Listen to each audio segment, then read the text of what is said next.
Thank you all for being here. This week was an interesting week. We had some really great bipartisan work done on this prescription drug monitoring program that our caucus was very excited to see get through the House clean without amendments. And then, of course, we had budget all week long where we were going through the different books. And this morning heard from various departments, and when we were discussing criminal justice reform, we are doing a very poor job in our budget when it comes to funding our public defenders. We heard from them this morning in budget how vastly underfunded they are. And as I've said previously, the caucus is very excited that we're moving in towards the direction of criminal justice reform and having great bipartisan conversations. But without this critical piece of funding our public defenders, we are very worried about what that means for the criminal justice reform in general.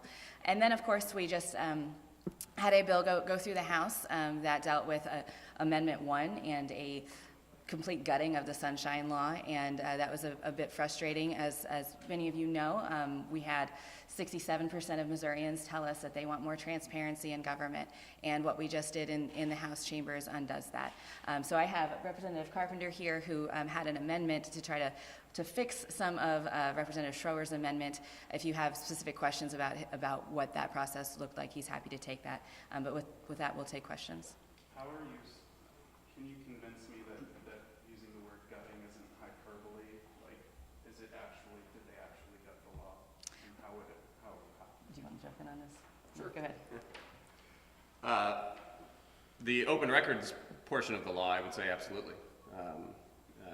The broad language that they've added to the list of exemptions means that virtually anything is going to fall under the purview of the exemption. So basically any communication with any constituent in which information is discussed, any email exchange in which you're stating your opinion and that opinion has anything to do with the job, right?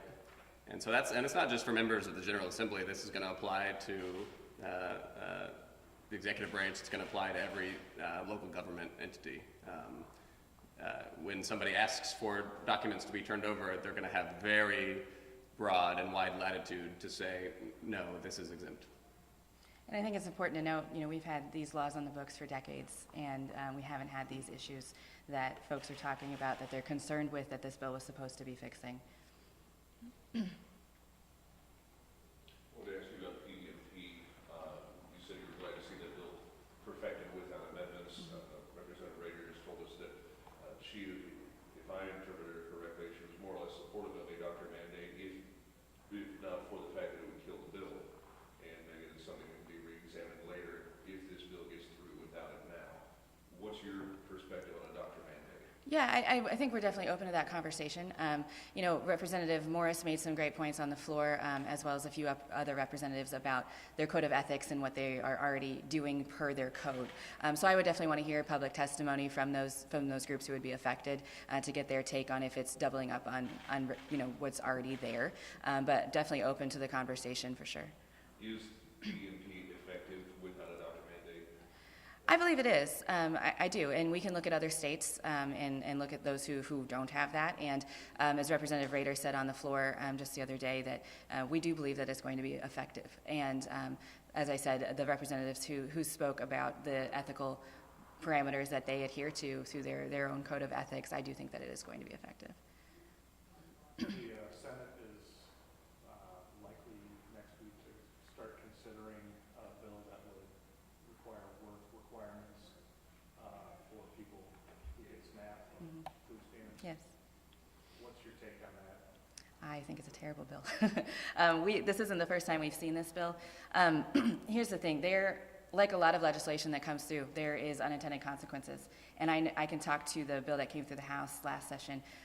There were tens of thousands, I believe, I don't want to quote the number of children that are in these households when we're talking about the heads of household that we're adding the work requirements to, who will have less food at home. And I understand, while I don't agree with, I understand the perspective of the sponsors of trying to add this to it. But there is no data that shows that adding work requirements to food stamps gets folks out of poverty. In fact, it does the opposite. When folks are hungry, they're missing work. They are their kids aren't learning in school, which affects our graduation rates. There is so much data that shows that food stamps and food in the home provides success for folks and enables them to get out of the cycle of poverty. I think that bill is going to do serious harm. And I know that I'm not the only one. When you look at the bills that have came through, the folks who testify against that bill, it's everyone from religious institutions to nonprofits to healthcare professionals. And they all know that taking food out of the home is going to be detrimental. Any other questions? Have they indicated, are there any areas where the Republicans may pass a Democratic bill, work with you guys? Yeah, definitely. We've had a lot of bills referred already.